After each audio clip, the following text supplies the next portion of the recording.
लोग ज्यादा गरीब हुए हैं पिछले 7 साल में। गरीबी में जो हिंदुस्तान जी रहा है, ग्लोबलाइजेशन उसके लिए नहीं है। ग्लोबलाइजेशन तो इस देश में विदेशी कंपनियों के लिए है। और कोई मुझसे पूछता है कि राजीव भाई, अगर आप जैसे विचार का आदमी ग्लोबलाइजेशन करे तो क्या चीज ध्यान में रखेगा? अगर मेरे जैसे आदमी को ग्लोबलाइजेशन करने की जरूरत पड़ी तो मुझे हिंदुस्तान के गरीब दिखाई देंगे और न्यूक्लियस में वो रहेंगे, ना कि विदेशी पूंजी और विदेशी कंपनियां। अगर हमको ग्लोबलाइजेशन करने की जरूरत भी पड़ेगी तो हमारे पैरामीटर्स क्या होंगे? हमारे पैरामीटर्स विदेशी पूंजी के नहीं होंगे, हमारे पैरामीटर्स विदेशी कंपनियों के नहीं होंगे। हमारे पैरामीटर्स में होंगे हिंदुस्तान के 40 करोड़ गरीबी की रेखा के नीचे रहने वाले लोग। ग्लोबलाइजेशन से तो आपने इस देश के गरीबों को जिंदा रहने का भी अधिकार छीन लिया है, क्योंकि इस ग्लोबलाइजेशन के नाम पर 50 पैसे किलो वाला नमक अब 8 रुपए किलो में बिक रहा है। करोड़ों गरीबों को इस देश में सिवाय नमक के रोटी खाने के अलावा कुछ दूसरी चीज सपने में भी नहीं आती है। आप जिस वर्ग से आते हैं, आप शायद तुअर की दाल खा सकते हैं, बासमती चावल खा सकते हैं, 2 सब्जियां खा सकते हैं। हिंदुस्तान में 40 करोड़ लोग तो रोटी से नमक मिलाकर या रोटी को मिर्ची के साथ मिलाकर खाते हैं। और उन 40 करोड़ लोगों में जिनके पास ऑन एन एवरेज एक दिन में खर्च करने के लिए 5 रुपया भी नहीं है, उनको अगर आप 8 रुपए किलो का नमक बेच रहे हैं तो आप ये कर क्या रहे हैं?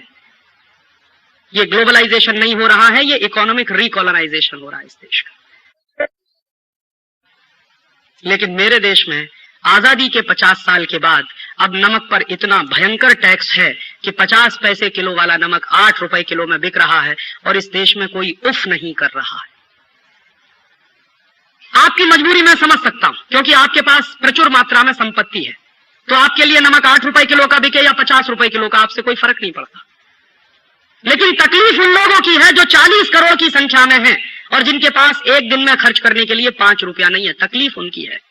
और कभी उनकी जगह पर अपने आप को रखकर सोचिए और पूरे प्लान को देखिए, तो कैसे इस देश में 40 करोड़ लोग रोटी खा रहे होंगे तब से, जब से 50 पैसे किलो वाला नमक 8 रुपए किलो में हो गया। और बहुत ही बर्बरता पूर्वक पूरे देश में सरकार का एक फरमान जारी हुआ है कि कहीं भी बिना आयोडीन वाला नमक नहीं बेचा जाए, माने हर जगह वो 8 रुपए किलो वाला ही नमक बिकना चाहिए। और आपको मैं एक दूसरी जानकारी दे दूं कि आयोडीन हर नमक में होता है। कोई भी नमक बिना आयोडीन का नहीं होता, क्योंकि नमक बनता है दरिया के पानी से और सूरज की रोशनी से।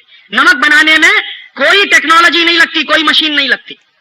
दरिया का पानी है, सूरज की रोशनी है, और दरिया के पानी में सबसे ज्यादा आयोडीन होती है विज्ञान की जानकारी के अनुसार। ब्रोमीन भी बहुत होती है दरिया के पानी में। तो दरिया के पानी में मैक्सिमम आयोडीन है और दरिया के पानी से बनने वाले नमक में भी आयोडीन है। और हमको नॉर्मली एक दिन में 125 माइक्रोग्राम आयोडीन की जरूरत होती है बस। साधारण आदमी को, साधारण बुद्धि वाले आदमी को इस देश में एक दिन में 125 माइक्रोग्राम आयोडीन की जरूरत होती है। और जो साधारण नमक हम खाते हैं उसमें एक दिन में हम कम से कम 175 माइक्रोग्राम आयोडीन खा जाते हैं। माने जितने की जरूरत है उससे भी 50 माइक्रोग्राम ज्यादा आयोडीन हम कंज्यूम कर रहे हैं। तो इस देश में आयोडीन की कमी कहां है? यह तो सबसे बड़ा झूठ है जो इस देश में बोला जा रहा है आजादी के 50 साल। और यह झूठ कब से बोला जा रहा है? यह झूठ तब से बोला जा रहा है जब इस देश में आजादी के 50 साल के बाद ग्लोबलाइजेशन और लिबरलाइजेशन के नाम पर एक परदेशी कंपनी को नमक बेचने का लाइसेंस दिया गया है। तब से यह झूठ बोला जा रहा है। और उस परदेशी कंपनी का नाम है अन्नपूर्णा। असली नाम है उसका हिंदुस्तान लीवर। उसने नमक बेचना शुरू किया है अन्नपूर्णा के नाम से। तो जब से हिंदुस्तान लीवर को इस देश में नमक बेचने का लाइसेंस मिला है, तब से इस देश में ये आयोडीन का चक्कर चलाया इन कंपनियों ने। और मैं आरोप लगाता हूं इस देश के बड़े बड़े सेक्रेटरी इस घोटाले में शामिल हैं, जिन्होंने गलत रिपोर्ट पेश करके इस देश में लोगों को यह डर पैदा कर दिया कि आपको आयोडीन की डेफिशिएंसी हो गई है, इसलिए आपको आयोडीन युक्त नमक खाना चाहिए। और मैंने जब पार्लियामेंट में सवाल पूछवाया एक एमपी के माध्यम से कि पूरे देश में आयोडीन की कमी के कारण जो बीमारियां हैं, जैसे घेंगा सबसे ज्यादा, उसके मरीज कितने हैं पूरे देश में, तो भारत सरकार का जवाब है कि भारत में जितनी कुल बीमारियों के मरीज हैं उसमें 0.3% मरीज घेंगा के हैं। और वो भी कहां है? भारत के पर्वतीय इलाके में, जो पहाड़ी इलाके हैं। और पर्वतीय इलाकों में कितनी आबादी रहती है इस देश की? मुश्किल से कुल आबादी का 5%।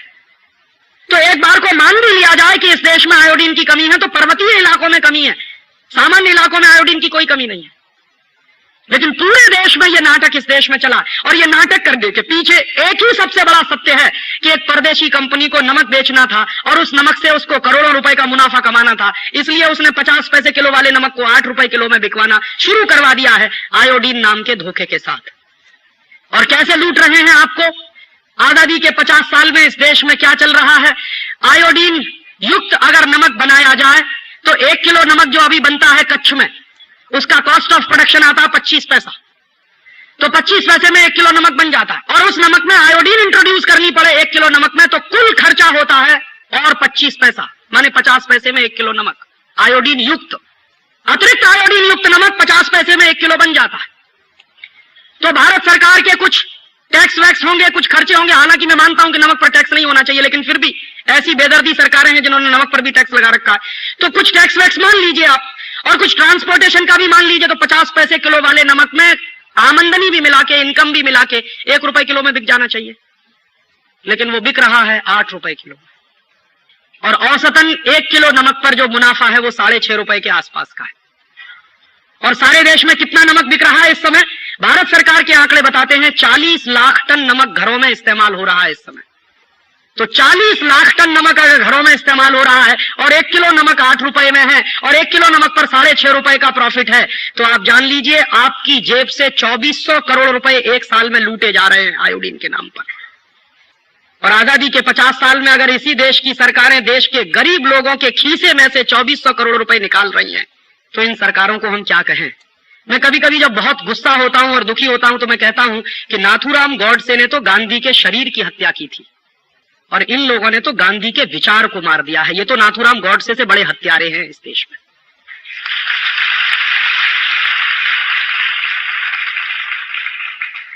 क्योंकि शरीर तो वैसे भी नश्वर होता है, आज रहेगा कल नहीं रहेगा। विचार महत्वपूर्ण होता है किसी भी आदमी का, और नमक सत्याग्रह इस देश में एक विचार था, क्रांति का एक प्रतीक था, हिला दिया था उस नमक सत्याग्रह ने पूरे देश को। और नमक पर टैक्स नहीं होना चाहिए, वो गांधी जी के दिल की तकलीफ थी, हिंदुस्तान के आखिरी आदमी के चेहरे को ध्यान में रखकर। और आज उसी देश में जहां 40 करोड़ लोग गरीबी की रेखा के नीचे रहते हो, उनको 8 रुपए किलो में आयोडीन युक्त नमक खरीदने को मिले, बाकी कुछ मिले या ना मिले, और उन गरीबों को इस देश में 35 रुपए किलो का कांदा खरीदना पड़े, ये आजादी के 50 साल में इस देश की तकलीफ है।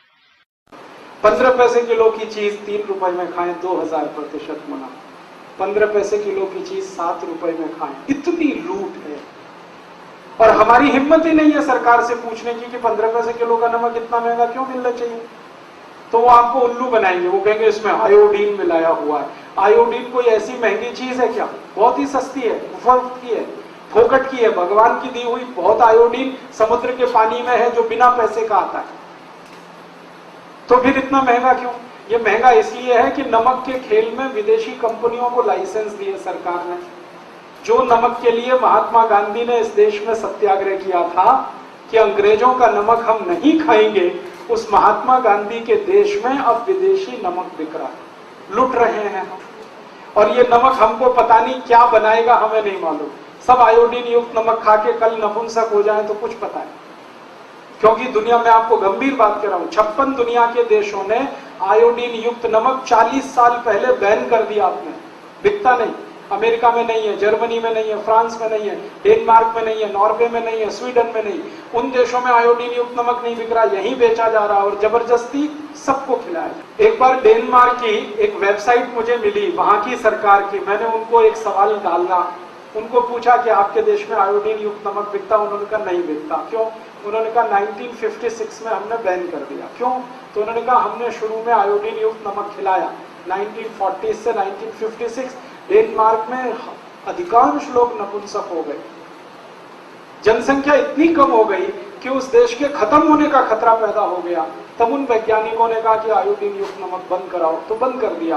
अब वो यहाँ पे चालू कर दिया, आप सब खा रहे हैं, पता नहीं भविष्य में क्या होगा। लुट भी रहे हैं, अपने शरीर की भी बर्बादी। हम अक्सर ऐसा खाना खा रहे हैं जिसमें नमक तो है ही, लेकिन उसके साथ हम दही भी ले रहे हैं या दूध भी ले रहे हैं। इसमें सावधानी रखिए, आज जो नमक हम खा रहे हैं बाजार से खरीदा हुआ, ये नमक है समुद्र के पानी से बना हुआ। ज्यादा से ज्यादा नमक जो हमें आज खाने को मिल रहा है सामान्य रूप से, वो समुद्र के पानी से बना हुआ नमक है। आयुर्वेद में ये नमक सबसे घटिया माना जाता है। क्वालिटी में सबसे खराब नमक अगर कोई होता है तो वो यही नमक है जिसको हम समुद्र के पानी से बना हुआ नमक कहते हैं। और सबसे अच्छा नमक जो माना जाता है वो भगवान का बनाया हुआ, ईश्वर का बनाया हुआ या प्रकृति का बनाया हुआ नमक है, जिसको हम सब सेंधा नमक कहते हैं या काला नमक। सेंधा नमक और काला नमक आदमी ने नहीं बनाया, भगवान ने बनाया। पहाड़ बनते हैं नमक के, जैसे पत्थर के पहाड़ बनते हैं वैसे नमक के पहाड़।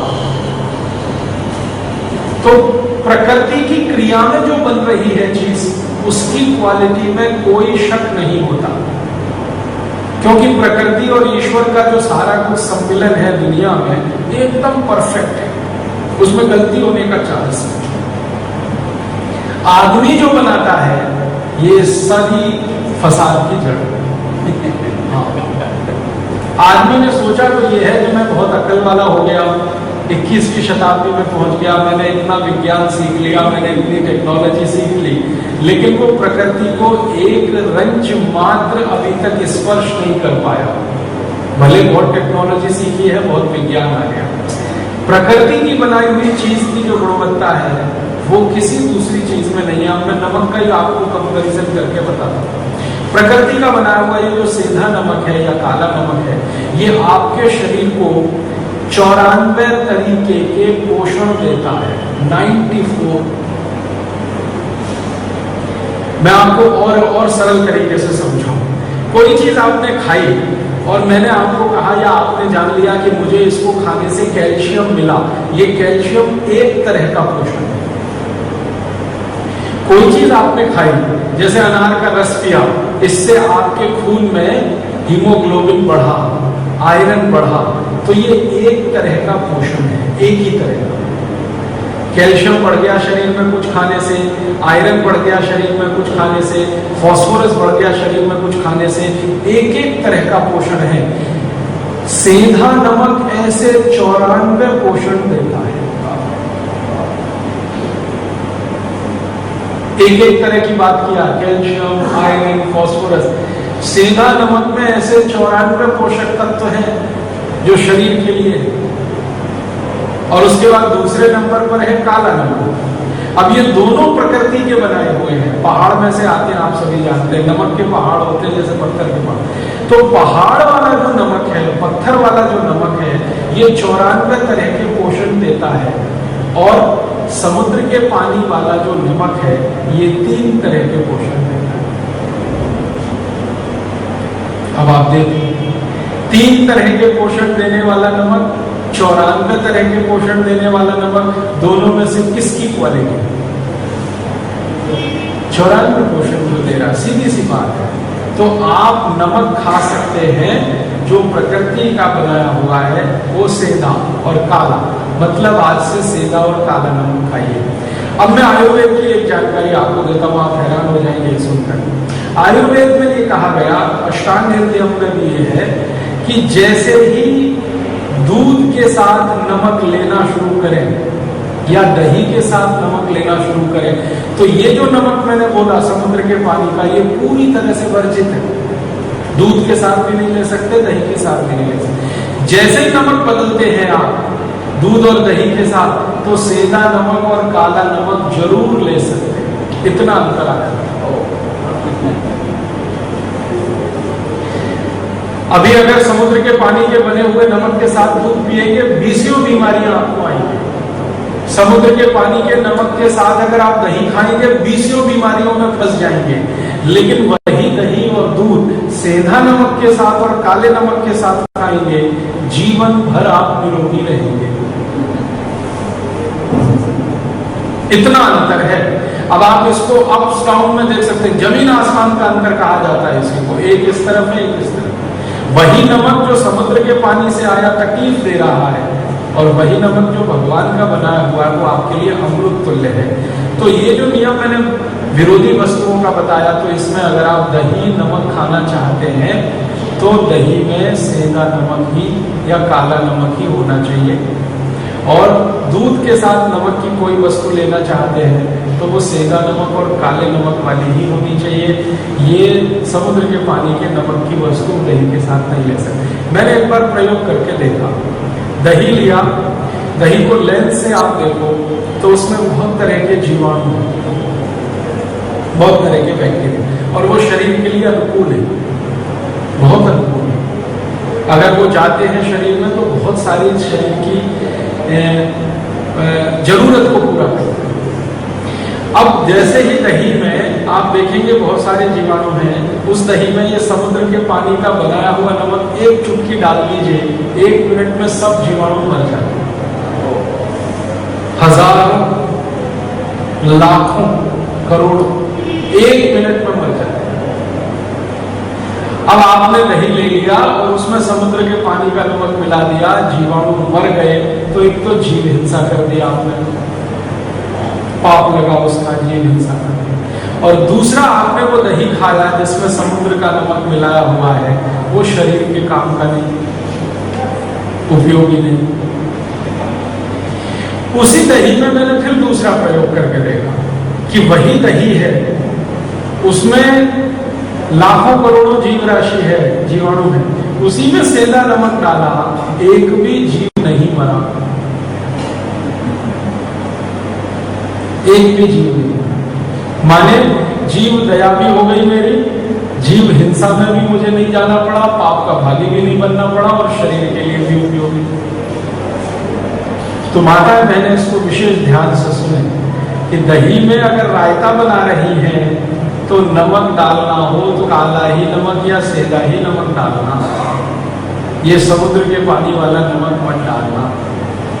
और मेरी तो एक छोटी सी विनती आप मान लीजिए तो बहुत ही अच्छा है, घर में लाना ही नहीं, ये समुद्र के पानी का नमक लाना ही नहीं।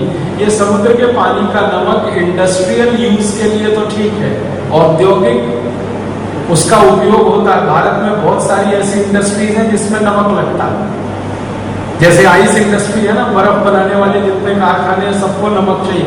ऐसे बहुत उद्योग हैं जिनमें नमक लगता है, तो उन उद्योगों के लिए रहने दो इसको, समुद्र वाले नमक को। जीवन में खान पान में इसको मतलब। और मैंने भारत का थोड़ा इतिहास पढ़ा है तो मैंने ये जाना और उसके दस्तावेज भी देखे हैं, 1930 के पहले तक, सन 1930 के पहले तक इस भारत में एक भी व्यक्ति समुद्र के पानी का नमक नहीं खाता था, एक भी व्यक्ति। खाने में नमक जो इस्तेमाल होता था वो सेंधा या काला। और राजस्थान के कुछ इलाकों में झीलें हैं, प्रकृति की बनाई हुई झीलें, जैसे सांभर, एक बड़ी झील का नाम है सांभर। सांभर झील का नमक भी भगवान का बनाया हुआ, वो झील भी भगवान की बनाई हुई है, प्रकृति की बनाई हुई है। वो झील मनुष्य ने नहीं बनाई, वो प्रकृति से बनी है। उस झील में से तैयार हुआ नमक भी प्राकृतिक नमक माना जाता है। तो ज्यादा लोग इस्तेमाल करते रहे हैं सांभर झील का नमक, सेंधा नमक और काला नमक 1930 के पहले तक। 1930 में महात्मा गांधी ने जब से नमक सत्याग्रह किया, उसके बाद से ये समुद्र का नमक चलन में आया और लोगों ने उसको खाने में भी डाला। 1947 में क्या हुआ, दुर्भाग्य से हमारे देश का बंटवारा हो गया, पाकिस्तान भारत से अलग हो गया। अब सौभाग्य या दुर्भाग्य जो भी कहिए, नमक के सारे पहाड़ पाकिस्तान के हिस्से में आ गए। नमक के सारे पहाड़ पाकिस्तान के हिस्से में आ गए। पाकिस्तान में 2 जिले हैं, एक का नाम लाहौर और एक का नाम कराची। उसके आसपास सारे पहाड़, ज्यादा से ज्यादा नमक के पहाड़। तो हमारी मजबूरी ये हो गई कि पाकिस्तान से नमक आए तो हम खाएं, सेंधा नमक, काला नमक ज्यादा उसी इलाके में आया। बंटवारा कुछ इस तरह का हुआ कि नमक के पहाड़ उस तरफ चले गए। तो बहुत दिन तक ये नमक आता नहीं था पाकिस्तान से, तो लोगों की मजबूरी हो गई क्योंकि बहुत दिन तक भारत और पाकिस्तान की ऐसी दुश्मनी रही है। आप जानते हैं आजादी मिलते ही पाकिस्तान ने भारत पर हमला कर दिया था कश्मीर छीनने के लिए। तो वो दुश्मनी ऐसी थी उन दिनों में कि बहुत साल तक तो आ नहीं पाया, तो लोगों की मजबूरी हो गई कि भाई क्या करें। तो फिर लोगों ने ये मजबूरी में समुद्र का नमक खाना शुरू कर दिया और धीरे धीरे समुद्र का नमक बनना बढ़ता चला गया। इंडस्ट्रियल यूज के साथ वो घर में भी आने लगा। और मैं आपको विनम्रता पूर्वक कहना चाहता हूं कि उसी समय से ब्लड प्रेशर भी हमारे यहाँ घुस गया। ये जो आजकल आपने सुना है ना ब्लड प्रेशर हाई हो गया, हाई हो गया, हाई हो गया, मैं आपको ये बताना चाहता हूं कि भारत के लोगों को हाई ब्लड प्रेशर कब से आया। भारत के लोगों में हाई ब्लड प्रेशर उस दिन से आया जिस दिन से हमने समुद्र के पानी का नमक खाया।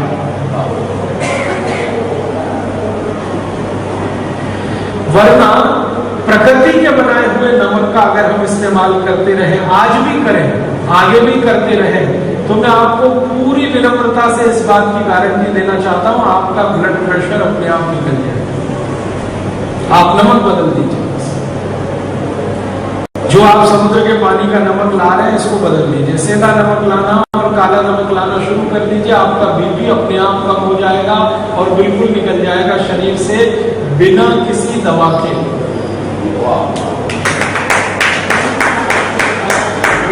और आप जानते हैं कि आजकल हमारे जीवन में हाई ब्लड प्रेशर इतनी खतरनाक बीमारी की स्थिति में है कि ये शुरू हो जाए तो दुनिया जहान की कोई भी बीमारी आए।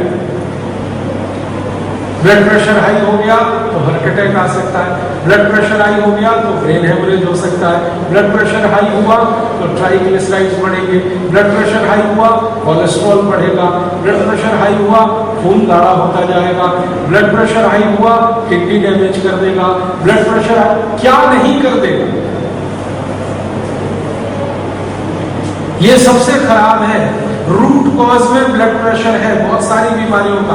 ब्लड प्रेशर हाई हुआ डायबिटीज ला देगा, ब्लड प्रेशर हाई हुआ शुगर बढ़ा देगा, सब कुछ करेगा। ब्लड प्रेशर हुआ आंख आपकी खराब कर दे। ये भाई को आपने देखा ना जिसकी आंख खराब है, इसकी एक आंख का प्रेशर बढ़ा हुआ है, यही तकलीफ है उसको। अगर दोनों आंख का प्रेशर एक साथ बढ़े तो इलाज करना बहुत आसान होता है दुनिया में। एक ही आंख का प्रेशर बढ़े और एक का कम हो, वो इलाज ही नहीं कर सकता। इसलिए ये भाई जिसने आपसे कहानी सुनाई, ये हजारों लाखों रुपए खर्च करके पता नहीं कितने डॉक्टरों के चक्कर में अपना समय खराब करता रहा है।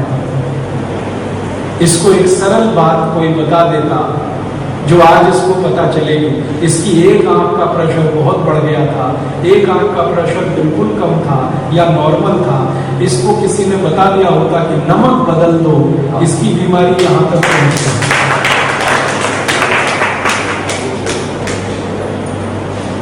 छोटा सा ज्ञान, नहीं होने का दुष्परिणाम और होने का फायदा।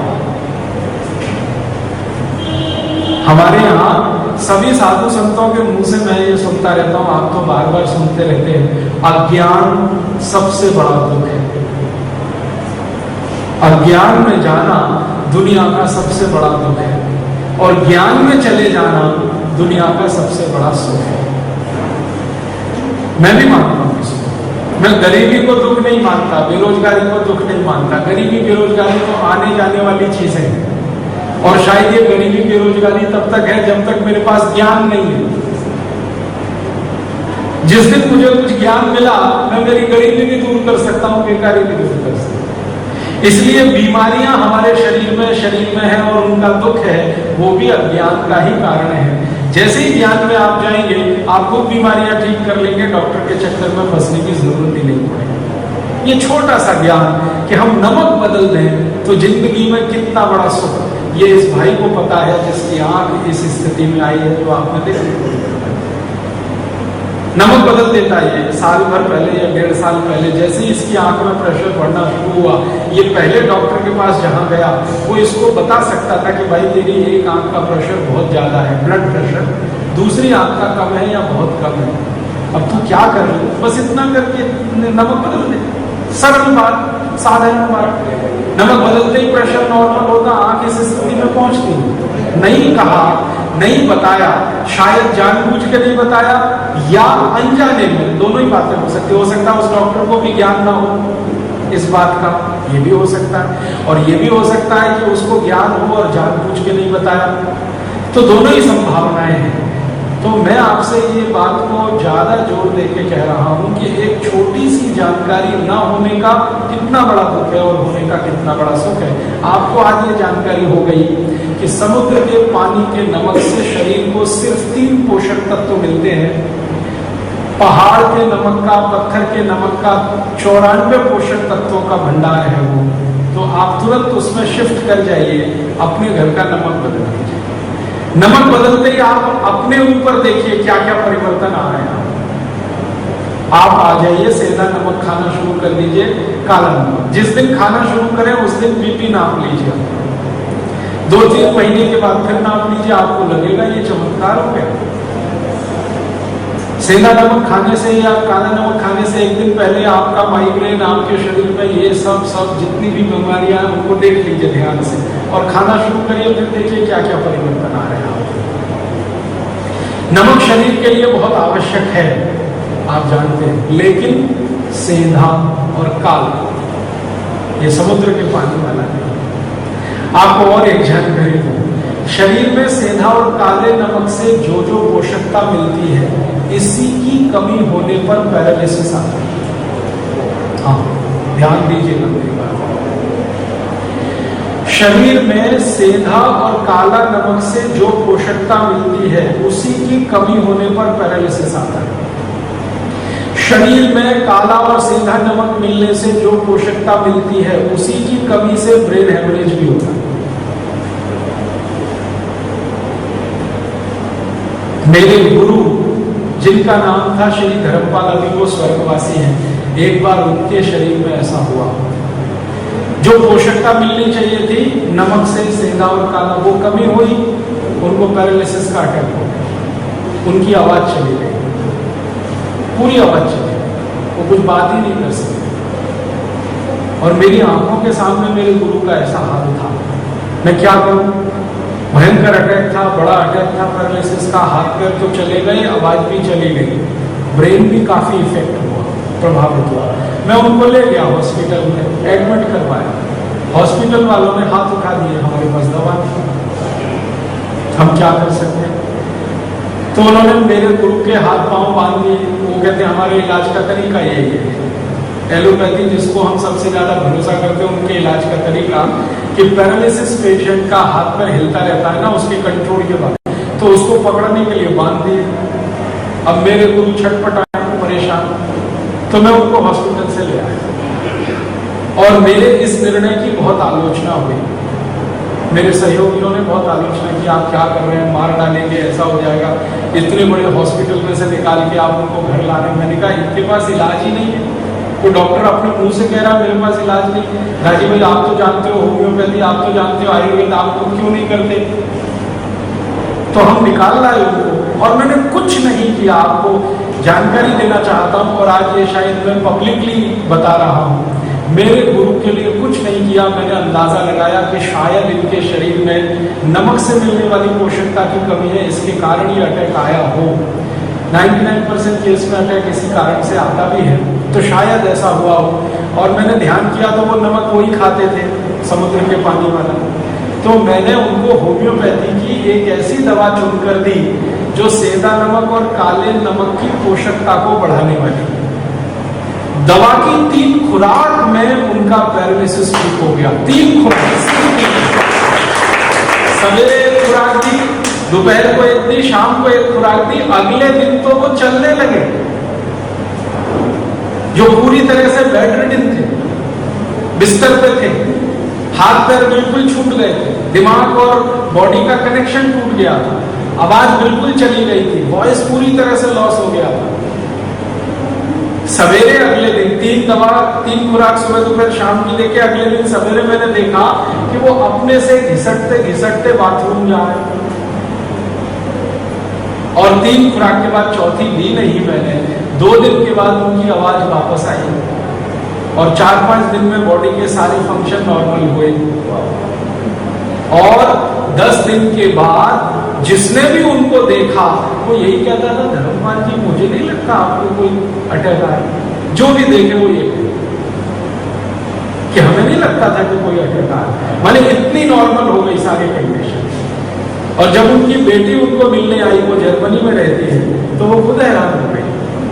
फिर उसने पूछा क्या किया? मैंने कहा कुछ नहीं, होम्योपैथी की एक दवा दी थी, वो दवा का एक ही काम है कि नमक से जो पोषकता चाहिए शरीर को वो नमक नहीं दे पाया, या नमक नहीं खाने से वो पोषकता नहीं थी शरीर में, वो दवा मैंने दे दी, 3 खुराक में चमत्कार कर दिया। ऐसे ही होता है। तो हम जब कहते हैं ना दवा का चमत्कार है, दवा का चमत्कार क्या है? कुछ खास नहीं है। आपके शरीर में जो पोषकता में कमी आई और उसके कारण से जो तकलीफ में आप फंस गए, वो पोषकता किसी तरह से दे दो। अगर उस समय में उनको नमक का पानी उबाल के दे देता तो भी वो ठीक हो जाता। मैं दवा नहीं देता, सेंधा नमक लेके, काला नमक लेके पानी में डालता, पानी को उबालता और वो 1-1 चम्मच पानी पिलाता तो भी ठीक हो जाते। लेकिन मुंह उनका खुलने की स्थिति में नहीं था तो पानी जाए कैसे? इसलिए दवा देनी, नहीं तो वो वैसे भी ठीक हो। तो ये उदाहरण मैंने आपको सिर्फ इसलिए दिए हैं कि आप इसकी गंभीरता को समझ लें। अपने जीवन में जो एक बड़ी गलती हम कर रहे हैं, भूल कहना चाहिए उसको, गलती नहीं है। गलतियों का तो सुधारा होता है, भूल सुधरती नहीं। तो बड़ी भूल कर रहे हैं वो एक ही है, हमने नमक अपने घर में ले आया, आयोडीन युक्त टीवी का विज्ञापन देखते।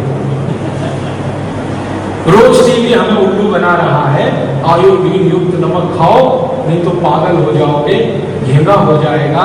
मैं देश में 12 साल से घूम रहा हूं, कोई एक पेशेंट मुझे मिले जिसने आयोडीन युक्त नमक नहीं खाया और उसको घेंगा हुआ हो, मिला नहीं आज तक।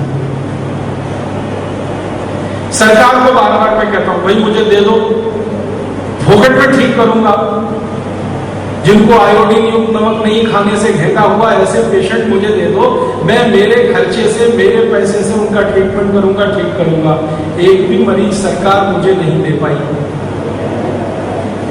मैंने सरकार से लिस्ट मांगी कि दे दो मुझे एक सूची, किस किस गांव में कौन कौन आदमी है जिसको आयोडीन युक्त नमक नहीं खाने से घेंगा हुआ। आज तक सूची नहीं आई। हाँ, भारत में जम्मू कश्मीर, हिमाचल प्रदेश और उत्तरांचल, ये पहाड़ के कुछ राज्य हैं, वहां जरूर मैंने कुछ मरीज देखे हैं जिनको आयोडीन की कमी से घेंगे की समस्या है। आप ध्यान से सुनिएगा इस बात। 3 राज्य हैं और 3 राज्यों के नजदीक में कुछ हो सकते हैं। मैंने 3 राज्य मेरी आंखों से देखे हैं, जम्मू कश्मीर, हिमाचल और उत्तराखंड। इन 3 राज्यों में पहाड़ पर, ऊंचाई पर रहने वाले कुछ लोगों में आयोडीन की कमी है शरीर में, तो उनको घेंगा है, वो समझ में आता है। लेकिन पहाड़ से नीचे उतरकर मैदानों में रहने वाले किसी आदमी को ये कमी नहीं है, हो नहीं सकती। कारण जानते क्या? पहाड़ों की ऊंचाई पर जो वनस्पतियां पैदा होती हैं, जो सब्जियां पैदा होती हैं, जो दालें पैदा होती हैं, उनमें प्राकृतिक रूप से आयोडीन कम है। और मैदानों में जो सब्जियां और दालें पैदा होती हैं, उनमें प्राकृतिक रूप से आयोडीन भरपूर है। मैं आपको चेन्नई के बारे में कह सकता हूं। चेन्नई में आधा कटोरी दाल आप खा लो, पकी हुई दाल, सांभर के रूप में चाहे रसम के रूप में, आपके एक दिन की आयोडीन जितनी चाहिए उतने में ही पूरी हो जाती है। आधा कटोरी दाल मात्र खाने से एक दिन के आयोडीन की आवश्यकता पूरी हो जाती है चेन्नई में। बेंगलोर में भी यही हाल है, हैदराबाद में भी यही हाल है। अगर पहाड़ में जाएंगे तो वहां थोड़ी जरूरतें नहीं हो पाती। तो मेरा सरकार को बार बार ये कहना है कि भाई पहाड़ों में अगर ये कमी ज्यादा है तो उनको खिलाओ आयोडीन युक्त नमक। हमको क्यों खिला रहे जबरदस्ती? हम तो सभी दाल खाने वाले लोग हैं। आधी कटोरी दाल आप में से कौन है जो रोज नहीं, चाहे सुबह चाहे शाम, सभी खाते हैं। हम सब शाकाहारी हैं, बिना दाल के जिंदा नहीं रह सकते। तो हम सबको तो आयोडीन की कमी है नहीं, फिर जबरदस्ती हमको क्यों खिला रहे हो ये आयोडीन युक्त नमक? और अतिरिक्त आयोडीन जो शरीर में आया, ये क्या खुराफात करेगा कोई बताता नहीं। आपको जानकारी देना चाहता हूं कि जरूरत से ज्यादा आयोडीन अगर शरीर में जमा हो तो इसकी सबसे पहली खुराफात है, ये आदमी को नपुंसक बनाता है। जिनके खून में जरूरत से ज्यादा आयोडीन आ जाती है वो कभी भी बच्चा पैदा कर नहीं सकते। स्त्री हो या पुरुष दोनों ही नपुंसकता में जाते हैं अगर जरूरत से ज्यादा आयोडीन आ जाए। इतनी खतरनाक बीमारी जिस आयोडीन की अधिकता से आती हो वो पूरे देश में टीवी चैनलों पर कभी नहीं बताया जाता। आधी बात बताता है टीवी चैनल, आयोडीन युक्त नमक खाओ, लेकिन ये आधी बात और बताने की जरूरत है कि आपके शरीर में जरूरत से ज्यादा आयोडीन है तो मत खाओ, नहीं तो नपुंसकता में चले जाओगे। अधूरा ज्ञान खतरनाक है। और इसी के चक्कर में मैं देख रहा हूं पिछले कई वर्षों में हमारे देश में लोगों में नपुंसकता बढ़ रही है। शादी को 10-10 साल हो गए, 15-15 साल हो गए, बच्चे नहीं हो रहे। वो आते हैं, सिर पटकते हैं मेरे पास, क्या करें कैसे करें। उनको छोटा सा ज्ञान अगर कोई 10 साल पहले दे देता कि भैया आयोडीन युक्त नमक मत खाओ, सेंधा नमक खाओ, काला नमक खाओ, तो वो यहाँ तक पहुंचते नहीं। उनको शादी के पहले दूसरे साल में ही बच्चे हो जाते हैं। तो विषय की गंभीरता को आप समझिए कि हम कितनी बड़ी गलती में या भूल में फंस गए। टीवी के विज्ञापन में फंस गए। और टीवी में विज्ञापन कौन कंपनियां कर रही हैं? वो कंपनियां जो 15 पैसे किलो के नमक को 7 रुपए 10 रुपए किलो बेच रही। आप जानते हैं समुद्र के पानी से नमक बनाना 15 पैसे किलो का खर्च आता है, क्योंकि समुद्र का पानी फोकट का है, टैक्स फ्री है, कॉस्ट फ्री है। और उसके ऊपर पड़ने वाला सूरज का प्रकाश वो भी टैक्स फ्री है और कॉस्ट फ्री है। नमक बनाने में मशीन कोई लगती नहीं। आप जानते हैं समुद्र का पानी एक खेत में हम इकट्ठा करते हैं, सूरज की धूप उस पर गिरती है, पानी बाष्प बन के उड़ जाता है, नमक नीचे रह जाता है। यही है ना, इसमें ना कोई मशीन लगती है, ना बिजली लगती है, ना बिजली ना मशीन, तो कॉस्ट ऑफ प्रोडक्शन तो कम है। 15 पैसे किलो का खर्चा आता है। अब ये 15 पैसे किलो का नमक आपके घर तक आते आते 7 रुपए किलो कैसे हो जाता है? ये उन लूटखोर कंपनियों का सारा तंत्र है, सरकार के साथ मिलकर, कि आपकी जेब में से पैसे खींच लें। जितनी कंपनियां नमक को आयोडीन युक्त करके बेच रही हैं या आयोडीन युक्त नमक है, वो सब लूट रही हैं आपको। ईस्ट इंडिया कंपनी ने जितना नहीं लूटा उससे ज्यादा लूट है, वो चाहे भारत की हो या विदेशी। 15 पैसे किलो की चीज 7 रुपए किलो, हिसाब लगाओ ना गणित का। 15 पैसे किलो की चीज 30 पैसे किलो अगर आप खरीदो तो मुनाफा 100% हो गया। और 15 पैसे किलो की चीज 1.5 रुपए किलो खरीदो, मुनाफा 1000% हो गया। और 15 पैसे किलो की चीज 3 रुपए किलो खरीदो, मुनाफा 2000% हो गया।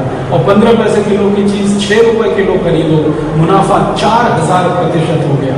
और 15 पैसे किलो की चीज 7 रुपए किलो खरीदो, 5000% का मुनाफा आपकी जेब से निकाला जा रहा है नमक के नाम। और नमक की मजबूरी क्या है? ये एक ऐसी वस्तु है जो सबको चाहिए, कंजम्पशन बहुत अधिक है, लाखों करोड़ों टन में हम इस्तेमाल करते हैं हर साल, तो मुनाफा भी कितना होगा जरा सोचो। 1 किलो का मुनाफा 15 पैसे से 7 रुपए, तो करोड़ों टन लाखों करोड़ों टन नमक हर साल बिक रहा है। हजारों लाखों करोड़ों रुपए लूट रहे हैं कुछ लोग, आपको उल्लू बना। तो मैं चाहता हूं आप इस लूट से भी बचो और इस नमक से भी बचो। एक तो नमक जो दे रहा है वो बीपी बढ़ाने वाला, तकलीफें पैदा करने वाला, शरीर में विकृतियां और दोष पैदा करने वाला, ऊपर से इतना महंगा, हमारे पैसे खींच कर ले जा। तो ये जो साजिशें चल रही हैं, ये जो षड्यंत्र चल रहे हैं पूरे देश में अलग अलग तरीके, मुझे लगता है कि कोई बड़ा षड्यंत्र शायद इस देश के साथ हो रहा है कि सबको आयोडीन युक्त नमक खिलाते जाओ। 5 साल 10 साल 15 साल में सबकी आयोडीन शरीर में ज्यादा हो जाए, नपुंसकता पूरे देश में बड़े पैमाने पर हो जाए, बच्चे ही पैदा ना हो इस देश में, तो विदेशी आकर फिर कब्जा कर ले इस देश में। अधिक जनसंख्या के, आपकी जनसंख्या घटती जाए और दूसरों की बढ़ती जाए। आपको सुन के हैरानी होगी, आयोडीन युक्त नमक भारत देश में आने से पहले यूरोप और अमेरिका के खंड के 40 देशों में चल चुका है और वहां की सरकारों ने उसको पूरी तरह से प्रतिबंध कर दिया, बैन कर दिया। यूरोप के देशों में सबसे पहले एक देश है जिसका नाम है जर्मनी, इसने आयोडीन युक्त नमक शुरू किया। आयोडीन युक्त और एक्स्ट्रा फ्री फ्लो, आप सुनते हैं ना टीवी में, एक्स्ट्रा फ्री फ्लो नमक है और आयोडीन युक्त भी है। ये एक्स्ट्रा फ्री फ्लो क्या है? नमक में हमेशा नमी रहती है, नमी पानी के कारण रहती है। नमक की एक विशेषता है कि वो हर तरफ से पानी को खींचता है। सूखा हुआ नमक यहां खोल के रख दो, कल देखना वो सब गीला हो जाएगा। कहां से हो गया? वातावरण में जो मॉइस्चर है उसको नमक खींचता है। अगर कोई नमक पानी को खींचेगा तो वो एक्स्ट्रा फ्री फ्लो नहीं हो सकता, सूखा नहीं होगा। सूखा नहीं होगा होनी चाहिए वो ये कि नमक जो है पानी को खींचता है, उसका गुण धर्म। खाली रख दो गीला हो जाएगा। अब ये पानी को खींचने का जो गुणधर्म है, इसके कारण नमक को जब पीसेंगे तो थोड़ी नमी रहने वाली है। यूरोप और अमेरिका के वैज्ञानिकों ने खुराफाती दिमाग लगाया कि ये नमक में नमी नहीं रहनी चाहिए। क्यों? अगर नमी है तो ये ऐसे करके किसी पे इसको छिड़क नहीं सकते, बुरका नहीं जा सकता। यूरोप और अमेरिका की खासियत क्या है वो हमें जाननी चाहिए। उनकी अपनी समस्या है जिसका समाधान करने के लिए ये तमाशा किया। वहां सब्जी कोई घर में बनाता नहीं है, दाल कोई पकाता नहीं है, सब्जी बनी बनाई डिब्बे में आती है। यह आप सभी जानते हैं। अमेरिका यूरोप के देशों में, कनाडा जैसे देशों में जो अपने को बहुत विकसित कहते हैं, वो ताजा बनी हुई सब्जी नहीं खाते क्योंकि सब्जी बनाना नहीं आता किसी। कितने गरीब लोग हैं, सब्जी बनाना नहीं आता। हिंदुस्तान के घर घर में 10 साल के किसी भी बच्चे को जो काम आता है वो यूरोप के बड़े बड़े लोगों को नहीं आता। सब्जी बनाते कैसे हैं? कंप्यूटर, सुपर कंप्यूटर, इलेक्ट्रॉनिक्स और सारी दुनिया का ताम झाम करने वाले हेड्रोन कोलाइडर बनाने वालों को सब्जी बनाना नहीं आता। अच्छा, सब्जी बनाना आता क्यों नहीं है? कारण है कि सब्जी होती भी नहीं है वहां। ज्यादातर देशों में सब्जी के नाम पे या तो बटाटा है, आलू और कांदा, बाकी कुछ है नहीं। तो सब्जी बनाने के नाम पे कुछ है नहीं, प्रकृति ने दिया भी नहीं है, उनको आता भी नहीं। तो सब्जियां वो दूसरे देशों से खरीदते हैं, बना बना के पैकेट में बेचते हैं। अब सब्जी बनी हुई पैकेट में डाली जाएगी तो उसको सुरक्षित रखने का एक ही आधार है, नमक ना डाला जाए उसमें। नमक डल गया तो वो पैकेट बेकार हो जाए। तो बिना नमक की उबली हुई सब्जी पैकेट में बंद आती है यूरोप और अमेरिका में। जब वो खाने के लिए बैठते हैं, प्लेट पर निकालते हैं तो ऊपर से नमक डालते हैं। अब ऊपर से नमक डालना है तो उनको नमक ऐसा चाहिए जो फ्री फ्लो हो, चारों तरफ गिरे। और नमक की विशेषता है कि उसमें पानी रहेगा, थोड़ा मॉइस्चर रहेगा। तो उन्होंने अपनी समस्या का समाधान करने के लिए नमक को एक्स्ट्रा फ्री फ्लो बनाया और उसके लिए बीसीओ केमिकल डाल दिए उसमें।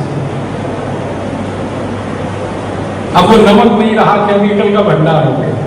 कई तरह के रसायन उसमें डाल दिए नमक को एक्स्ट्रा फ्री फ्लो बनाने के लिए। अब उन्होंने देखा कि उनके यहाँ ये नमक चल पड़ा, उस नमक में से समस्याएं शुरू हो गई। आयोडीन युक्त किया और समस्याएं शुरू हो गई। जर्मनी में बड़े पैमाने पर लोगों में नपुंसकता फैली। फ्रांस में, ब्रिटेन में, स्वीडन में, स्विट्जरलैंड में, डेनमार्क में, नॉर्वे में बच्चों के पैदा होने का जो ग्रोथ रेट है वो कम होने लगा। तो बड़ी खोजें हुई कि भाई ये क्या चक्कर हो गया, हमारे यहाँ अचानक से बच्चे पैदा कम होने लगे, क्यों? तब वैज्ञानिकों ने खोज के बनाया कि ये अतिरिक्त आयोडीन का कमाल है। तो धड़ाधड़ सरकारों ने उसको बैन किया कि नहीं चाहिए फिर हमको सादा नमक ही चाहिए। अब उन्होंने तो बंद कर दिया, ले दे के हमारे ठोक दिया हिंदुस्तान के माथे। अब हिंदुस्तान के नेता तो सुभान अल्लाह वो आपने एक पता नहीं हिंदी या उर्दू की कहावत सुनी है, एक ही उल्लू काफी है बर्बाद गुलिस्ता करने को, हर शाख पे उल्लू बैठा है, अंजामे गुलिस्ता क्या होता है।